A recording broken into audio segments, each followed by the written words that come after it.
이 시간 전할 말씀의 주제는 인류는 모래알이 아닌 거대한 나무이다 입니다. 인류는 두 대표 머리를 가졌습니다. 하나는 죄의 대표 아담이고 또 하나는 의의 대표인 예수 그리스도입니다. 하나님은 인간의 죄인됨과 의인됨이 이 두 대표에 의해 결정되도록 하셨습니다. 인류는 자기 개인의 죄 때문에 죄인이거나 개인의 의 때문에 의인이 아니라 첫 대표 아담 때문에 죄인이고 두 번째 대표 예수 그리스도 때문에 의인입니다. 개인의 사사로운 죄와 의인은 그 다음에 자리합니다. 로마서 5장 18절에서 19절까지 말씀을 보면 그런즉 한 범죄로 많은 사람이 정죄에 이른 것 같이 의의 한 행동으로 말미암아 많은 사람이 의롭다 하심을 받아 생명에 이르렀느니라. 한 사람의 순종치 아니함으로 많은 사람이 죄인이 된 것 같이 한 사람의 순종하심으로 많은 사람이 의인이 되리라고 했습니다. 성경은 더 구체화시켜 이것을 진술합니다. 로마서 5장 14절인데요. 아담으로부터 모세까지 아담의 범죄와 같은 죄를 짓지 아니한 자들 위에도 사망이 왕노릇하였다고 했습니다. 인류가 아담과 같은 죄를 안 지었어도 죄의 대표 아담 아래 있으므로 죄와 사망이 그들을 지배하게 되었다는 말입니다. 아담은 오실자의 표상이라는 로마서 5장 14절에 있는 말씀도 같은 맥락입니다. 죄인되는 원리와 동일하게 그들의 의인됨도 오실자 그리스도 아래 있음으로 된다는 뜻입니다. 물론 죄의 대표성 원리가 개인의 죄책을 면하게 못합니다. 원죄를 유전받은 자가 죄를 피할 수 없다 해도 자기 죄를 핑계할 수도 없습니다. 바울은 아담의 원죄를 강조했고 도덕 폐기론을 연상시킬 만큼 죄의 근원적 책임을 원죄 탓으로 돌렸습니다만 거기서 멈추지 않았습니다. 그는 스스로를 죄인 중에 괴수라며 자신의 죄책을 심각하게 인정했으며 일생 죄와의 사투를 벌였습니다.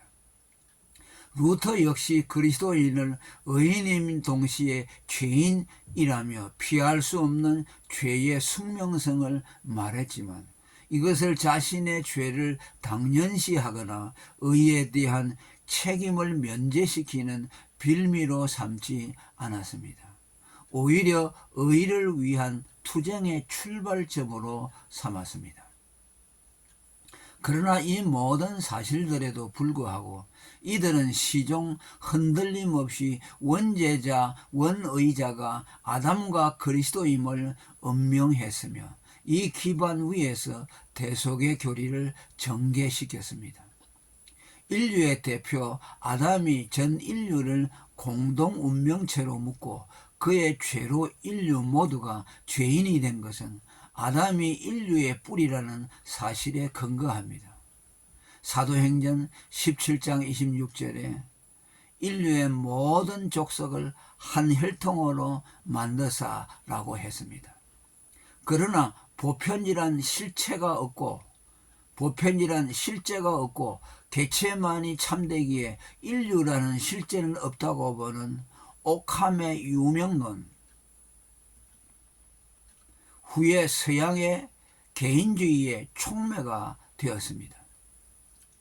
그렇게 유명론에 세뇌된 사람들에게는 아담을 머리로 인류를 하나로 묶는 인류의 공동 운명체론이 생소하게 됩니다. 인류를 공동 운명체로 보는 아담의 대표 원리는 개인주의를 허락지 않습니다. 일부에서 기독교를 서구 개인주의의 근간으로 보는 것은 근거가 없습니다.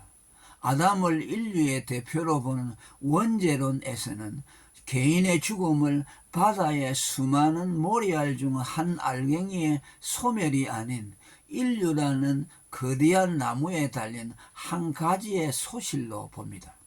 실제로 하나님은 인류 개인을 점도 없는 모래알 같은 개체로 만든 것이 아니라 거대한 한 그루의 나무처럼 인류를 상호 유기체로 만들었습니다.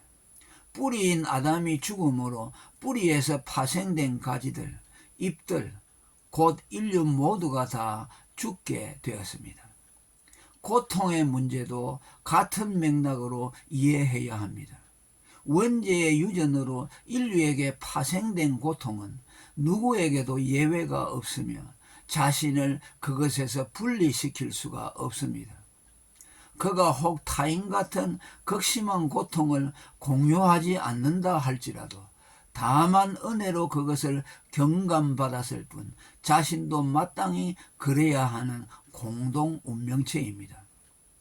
그리스도와 연합된 성도가 다른 성도의 고통을 지체의식으로 체휼해야 할 당위성도 이 때문입니다. 만일 한 지체가 고통을 받으면 모든 지체도 함께 고통을 받고 한 지체가 영광을 얻으면 모든 지체도 함께 즐거워하나니 고린도전서 12장 26절. 예수님의 고난에 대해 갖는 그리스도인의 연민 역시 자신과 연합된 대속적인 것으로 믿기 때문입니다. 아담의 대표 원리는 성경으로부터 또 하나의 이론적 지원을 받는데 곧 아담과 하나님의 언약 관계입니다. 성경 저자들이 인간 족보의 최상위에 아담을 놓는 것과는 달리 예수님의 제자 누가는 인간 족보를 아담으로 종결 지우지 않고 아담 위에 하나님을 존치시켰습니다. 누가복음 6장 3장 38절에 그 이상은 아담이요 그 이상은 하나님이시니라 라고 했습니다. 이는 단지 인간이 하나님에게서 기원했다거나 아니면 어떤 이단들의 주장대로 인간을 신적 소생으로 놓는 인간 신격화의 근거를 지지해 주는 것이 아니라 아담이 인류의 대표로서 하나님과의 언약 당사자 됨을 가르칩니다. 곧 아담 한 사람의 언약 이행 여부에 따라 인간의 운명이 결정되도록 그를 인류의 대표로 삼았다는 뜻입니다. 사단은 이러한 아담의 인류 대표성을 간파했으며 아담을 타락시킴으로써 아담에게 붙은 모든 인류를 하나님에게서 떼어놓을 수 있음을 알았습니다. 실제로 아담이 범죄했을 때 그 자신만 하나님으로부터 분리된 것이 아니라 그에게 붙은 인류 모두도 분리되었습니다. 이렇게 아담의 죄로 말미암은 인류와 하나님의 단절은 단지 개인의 윤리적인 죄 개념을 뛰어넘는 죄의 공공성 개념을 담지합니다. 곧 인류 모두가 하나님과의 단절과 저주를 함께 공유하게 됐다는 말입니다.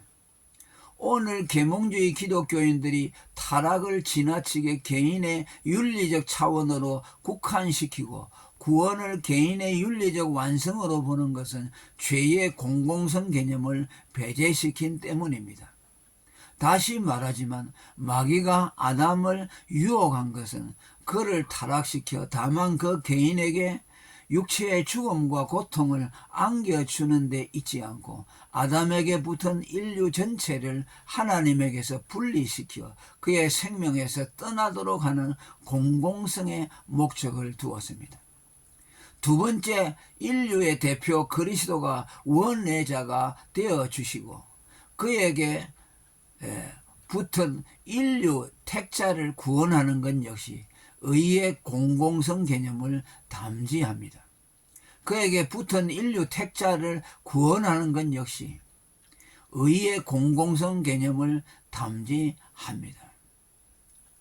아담 안에서 모든 사람이 죽은 것 같이 그리스도 안에서 모든 사람이 삶을 얻으리라. 고린도전서 15장 22절. 죄의 대표 아담에게 붙은 인류가 죄와 사망에 참여했듯이 의의 대표 그리스도에게 붙은 택자들이 그의 의와 생명에 참여합니다. 이 공공성 원리는 성경의 접붙임 원리와 부활의 원리에 의해 잘 설명되었습니다. 인류의 첫 대표 아담을 통해 세상에 들어진 공적인 죄가 두 번째 대표 그리스도의 공적인 의로 해결되게 하셨습니다.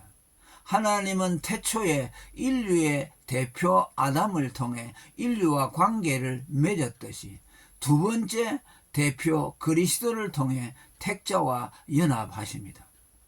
오늘 원죄론을 부정하는 개인주의자들, 자기 죄에만 죄책을 진다는 죄형법정주의자들, 그리고 죄를 개인의 윤리 차원에만 국한시키는 계몽주의자들은 원죄론과 원의론을 비난하여 죄책은 아담에게 돌려 죄를 남용하고 의책에서 벗어나려는 자들의 빌미라고 비난합니다. 그러나 그들이 오히려 원죄와 원의를 부정함으로써 죄책과 의책의 공공성을 제거하며 죄를 지극히 개인적이고 사사로운 것으로 만들었습니다. 나아가 인류 개개인을 어떤 연대성도 없는 모리알들로 만들고 하나님의 아들 그리스도의 대속의 필요성도 부정하게 만들었습니다. 여러분은 인류 첫 대표 아담에게 붙은 자입니까? 아니면 인류의 두 번째 대표 그리스도께 붙은 자입니까? 할렐루야.